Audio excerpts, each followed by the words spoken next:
as a rat.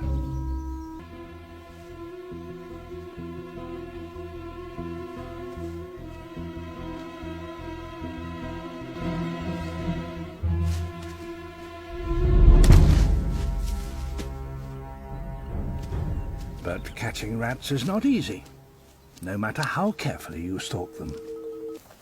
Another hunter has a more proactive technique.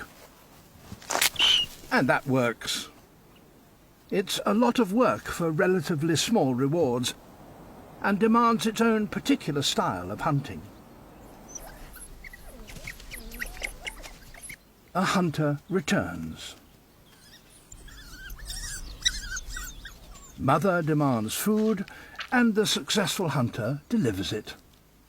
So rearing a single litter here takes the combined labour of a dozen or so adults, and the Ethiopian wolves have adjusted their behaviour accordingly.